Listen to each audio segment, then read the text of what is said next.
जैसे जैसे साल बीते हैं वैसे वैसे WWE के कुछ पलों को देखने का नजरिया भी बदला है। जहां कुछ सेगमेंट्स 20 साल पहले मजाकिया लगते थे, वहीं सेगमेंट्स अब नए जमाने में अपमान और शोषण करने वाले लग सकते हैं। ऐसे भी कुछ सेगमेंट्स हैं जो उस समय काफी विवादित रहे थे, लेकिन WWE अपने क्रिएटिविटी के उस मुकाम पर था जहां उन्हें इस तरह नेगेटिव रिएक्शन की या किसी विवाद की कोई परवाह नहीं थी। कुछ घटिया सेगमेंट्स के साथ ही कुछ बदनाम क्रिएटिव फैसले भी लिए थे जो समय के साथ बहुत बुरे होते चले गए। तो जुड़िए हमारे साथ रेसलमेनिया में, जहां हम WWE के 10 ऐसे सेगमेंट्स देखेंगे जो समय के साथ बहुत खराब लगने लगे हैं। उससे पहले रोज की रेसलिंग वीडियोस के लिए हमारे चैनल को सब्सक्राइब करके नोटिफिकेशन बेल दबाना ना भूलें और एक्सक्लूसिव लिस्ट के लिए हमें फेसबुक पर फॉलो करें और हमारे नए चैनल रेसलमेनिया शॉर्ट्स को भी जरूर देखें।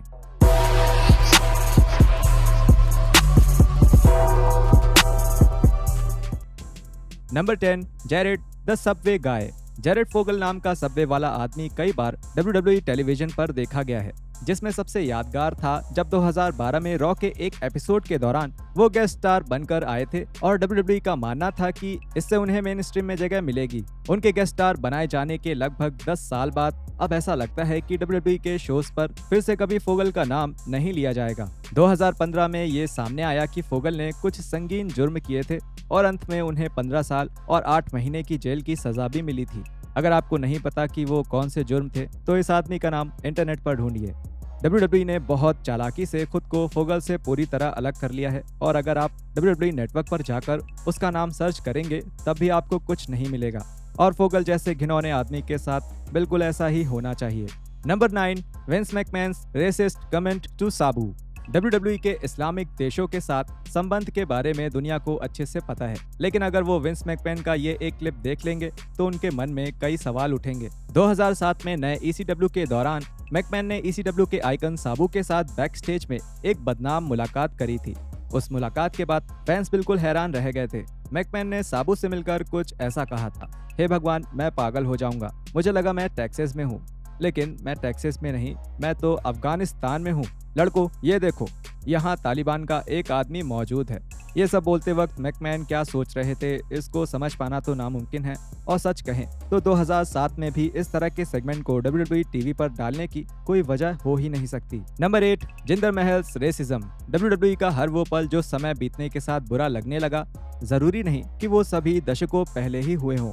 ऐसा ही एक बदनाम सेगमेंट 2017 में हुआ था और इसमें जिंदर महल ने मॉडर्न एरा के सबसे विवादित और चर्चित सेगमेंट में हिस्सा लिया था। स्मैकडाउन के एक सेगमेंट में महल ने शिंसुके नाकामुरा की भाषा का मजाक उड़ाया था और यहाँ तक कि महल ने इतने सम्मानित रेसलर की तुलना मिस्टर मियागी से भी करी थी। फैंस ये देखकर हैरान रह गए थे कि ऐसा कुछ 2017 में हो रहा है और इसके खिलाफ लोगों की प्रतिक्रिया इतनी खराब थी कि WWE को इसके लिए एक ऑफिशियल बयान देना पड़ गया था। बाकी टीवी शोज और मूवीज की तरह ही WWE भी काल्पनिक किरदारों के साथ ऐसे प्रोग्राम्स बनाता है जो असल दुनिया के मुद्दों को दर्शाते हैं। इस तरह के टीवी शोज के प्रोड्यूसर के तौर पर WWE कॉर्पोरेट हर तरह के बैकग्राउंड से आने वाले लोगों को खुले दिल से अपनाता है, जो कि हमारा अलग अलग एम्प्लॉयज, परफॉर्मर्स और दुनिया भर के फैंस में भी साफ झलकता है। साफ तौर पर यह सेगमेंट WWE की छवि के लिए अच्छा नहीं था। Number 7, the 1999 royal rumble. CTE के बारे में नई जानकारी के कारण WWE ने सर पर चेयर शॉट्स को हमेशा के लिए बैन कर दिया। WWE इस पॉलिसी को लेकर इतना सख्त है कि वो ऐसी कोई पुरानी फुटेज भी नहीं दिखाता जिसमें ये शॉट शामिल हो और एटीट्यूड एरा के सबसे बदनाम मैचेस में से एक की हाइलाइट्स दिखाते वक्त इस वजह से कुछ दिक्कतें भी हुई थी। 1999 के रॉयल रंबल मैच में द रॉक और मैनकाइंड का सामना एक आई क्विट मैच में हुआ था और उस मैच में द रॉक का बार बार मैनकाइंड के सर पर जोरदार चेयर शॉट्स मारना देखने में बहुत खतरनाक लग रहा था। आज के WWE प्रोग्रामिंग पर इस तरह का हमला कभी भी अलाउ नहीं किया जाएगा, जो कि बेशक एक बहुत अच्छी पॉलिसी है। WWE के लिए बुरी बात यह है कि इस मैच को बियॉन्ड द मैट नाम की डॉक्यूमेंट्री में शामिल किया गया था, जिसके कारण इन चेयर शॉट्स की फुटेज अक्सर सामने आ जाती हैं जब भी नए फैंस वो डॉक्यूमेंट्री पहली बार देखते हैं और उसके कारण WWE को बार बार उसके लिए आलोचना मिलती है। Number 6, कर्विन white. WWE में ऐसे कुछ किरदार और गिमिक्स रहे हैं जो समय के साथ बुरे लगने लगे हैं और ऐसा ही एक गिमिक था कर्विन वाइट। 2005 में WWE ने चावो गुरेरो को कर्विन वाइट के नाम से इंट्रोड्यूस किया। इस किरदार के लिए गुरेरो ने अपने बाल ब्लॉन्ड करे थे और अपनी स्पेनिश विरासत को भी छोड़ दिया था। इस किरदार के ज्यादातर कंटेंट ने कई हदें पार करी थी, खास करके प्रोमोस के दौरान। गुरेरो अक्सर ही रोस्टर के ब्लैक मेंबर्स को लेकर अजीब बातें करते थे ये गिमिक वैसे भी बहुत खराब था और ये कामयाब भी नहीं हो पाया क्योंकि फैंस को इसे टीवी पर देखने में कोई दिलचस्पी नहीं थी। ये किरदार उस हद तक जा चुका था कि गुरेरो एक सफेद शीट पहनकर रिंग में जाने वाले थे और ये दिखाने वाले थे कि वो कू क्लक्स क्लैन का हिस्सा थे। अच्छा हुआ कि इस आइडिया को कभी अंजाम नहीं दिया गया। Number 5, the racist story line. WrestleMania 19 के लिए WWE जब Booker T versus triple H का मैच बुक कर रही थी तो ये एक साधारण good guy versus bad guy का मैच नहीं हो सकता था। एक वर्ल्ड टाइटल मैच के लिए एक साधारण स्टोरी लाइन के साथ ना जाकर उन्होंने सबसे विवादित स्टोरी लाइन बनाने का फैसला किया। इस स्टोरी लाइन में कई जगह रंगभेद की बातें थीं जिससे फैंस काफी नाराज हो गए और इस वजह से वो इस मैच में कोई दिलचस्पी भी नहीं ले रहे थे।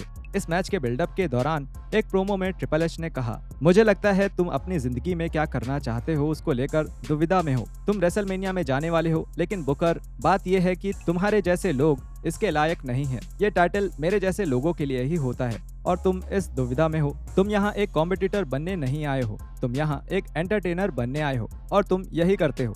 तुम लोगों का मनोरंजन करते हो, तुम हर समय मेरा मनोरंजन करते हो।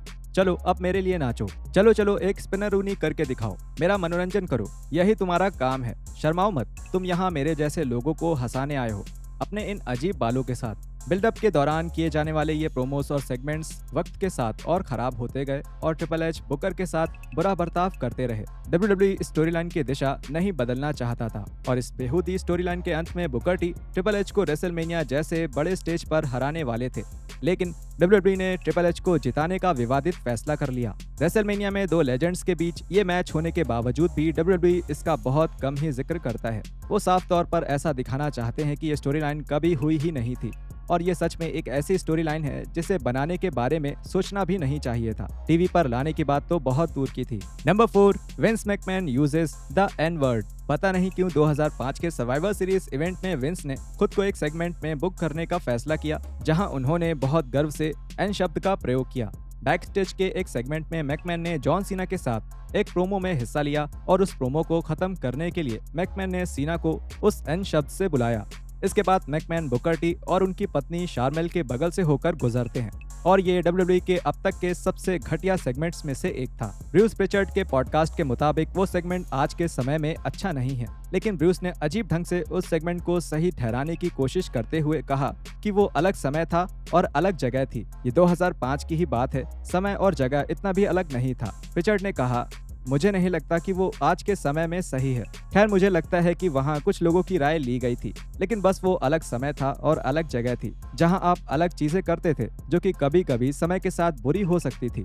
और अगर अब मैं वापस जाऊं तो मुझे अल्फ्रेड हिचकॉक आवर काफी पसंद है, उसे हर रोज शूट करना। तुम वहाँ बैठे हो, तुम टेलीविजन पर कुछ चीजें देखते हो जहाँ आदमी औरतों को बस मार रहे हैं जैसे कि वो उनका रोज का काम हो, और बस ये समय की बात है जो चीजों को अजीब कर देता है। वही बात है, अलग समय, अलग जगह और अलग सोच।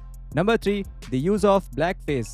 WWE के इतिहास में ये दर्ज है कि वो अपने टैलेंट्स को काले चेहरे का इस्तेमाल करने देते हैं।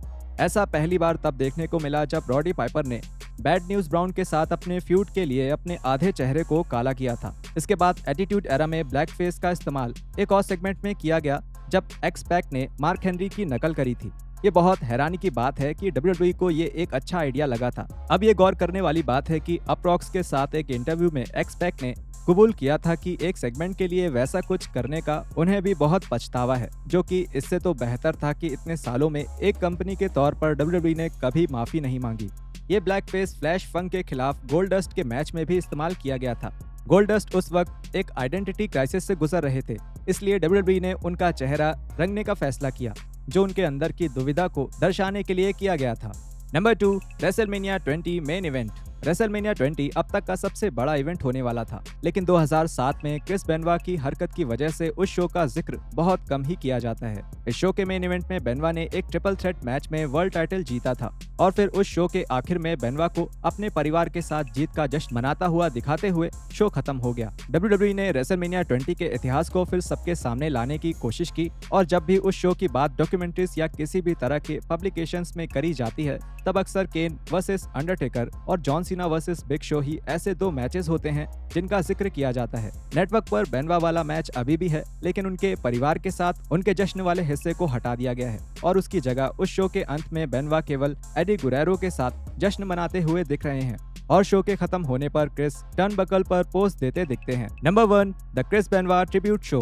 बेनवा की बात हो ही रही है तो जब WWE को पता चला कि बेनवा और उनका परिवार अब इस दुनिया में नहीं है, तब उन्होंने बेनवा की याद में रॉ का एक पूरा एपिसोड किया। वो एपिसोड एक श्रद्धांजलि वाला शो बन गया जिसमें विंस मैकमैन और WWE के बड़े स्टार्स सभी ने क्रिस बेनवा को श्रद्धांजलि दी। लेकिन जल्द ही ये सच सामने आ गया कि बेनवा ने असल में क्या किया था और WWE को अपने आप को बेनवा से पूरी तरह अलग करने के लिए मजबूर होना पड़ा। उन्होंने कुछ समय पहले ही एक पूरा शो उस आदमी को श्रद्धांजलि देने के लिए किया जिसने एक इतना बड़ा अपराध किया था और WWE ने जल्द ही उस शो को अपने इतिहास से मिटा दिया। उन देशों में जहां रॉ कुछ समय बाद दिखाया जाता था, उन्हें एक नया शो दिखाया गया जिसमें WWE के पिछले साल की हाइलाइट्स थी। अगर WWE नेटवर्क की बात करें तो वहां पर इस शो के बदले बेस्ट ऑफ WWE कॉम्पाइलेशन नाम का शो आता है और जाहिर है कि इस वीडियो में किसी भी तरह से बेनवा का नाम शामिल नहीं है। और यहाँ खत्म होते हैं हमारे WWE के 10 ऐसे सेगमेंट्स जो समय के साथ खराब होते गए। वीडियो के बारे में नीचे कमेंट करके हमें जरूर बताएं और हम मिलते हैं आपसे अगली वीडियो में ऐसे ही कुछ और रेसलिंग कंटेंट के साथ।